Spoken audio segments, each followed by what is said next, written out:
Սպերջենի աստվածաշնչյան ընթերցանություն ամեն երեկո, մարտի 17 Երանի խաղաղություն անողներին, որ նրանք Աստծո որդիներ կկոչվեն, Մատթեոս 5-րդ գլուխ 9-րդ խոսք Սա 7-րդ երանին է, և 7-ը եբրայեցիների մոտ կատարելությանը թիվն էր,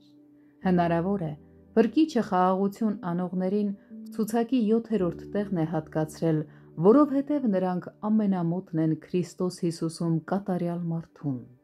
Նա, ով ցանկանում է լիարժեք օրհնություն վայելել այս երկրի վրա, պետք է հասնի այս 7-րդ երանությանը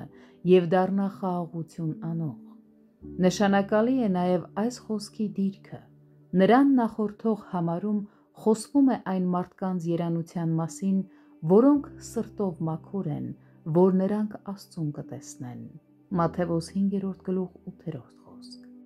Կարևոր է հասկանալ, որ մենք պետք է նախ և առաջ սուրբ լինենք, հետո խաղաղարար։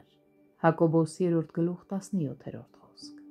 Մեր խաղաղասիրությունը երբեք չպետք է դրսևորվի մեղքի նկատմամբ փոխզիջմամբ կամ չարության նկատմամբ հանդուրժողականությամբ։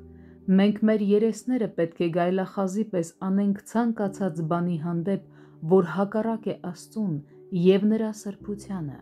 և երբ մաքրությունը մեր սրտում հաստատ որոշված սկզբունք կդառնա, միայն այդ ժամանակ մենք կարող ենք խաղաղություն անել։ Պակաս նշանակալի չէ նաև այս խոսքի հաջորդող համարը։ Որքան էլ մենք խաղաղարար լինենք այս աշխարհում, միևնույն է, մեզ սխալ են հասկանալու և սխալ են ներկայացնելու։ Եվ դա զարմանալի չէ, որովհետև նույնիսկ խաղաղության իշխանն իր գալուստով կրակ գցեց երկրի վրա։ Եվ չնայած նա սիրում էր մարդկանց և ոչ մի չար բան չէր արել, սակայն նա անարգված և մարդկանց երեսից ընկած հարվածների տեր և ցավի տեղյակ եղավ։ Եսայի 53-րդ գլուխ 3-րդ խոսք։ Վերջապես, որպեսզի խաղաղարարները թշնամության հանդիպելիս անակնկալի չգան, հաջորդ խոսքում ավելացվում է. Երանի նրանց, որ արդարության համար հալածված են, որ նրանցն է երկնքի արքայությունը։ Մատթեոս 5-րդ գլուխ 10-րդ խոսք։ Այսպիսով, խաղաղարարները ոչ միայն երանելի են հայտարարված, այլև շրջապատված են երանություններով։ Տեր, շնորհք տուր մեզ, որ հասնենք այս 7-րդ երանին, մաքրիր մեր սիրտն ու միտքը, որպեսզի մենք կարողանանք նախ սուրբ լինել, հետո խաղաղարար,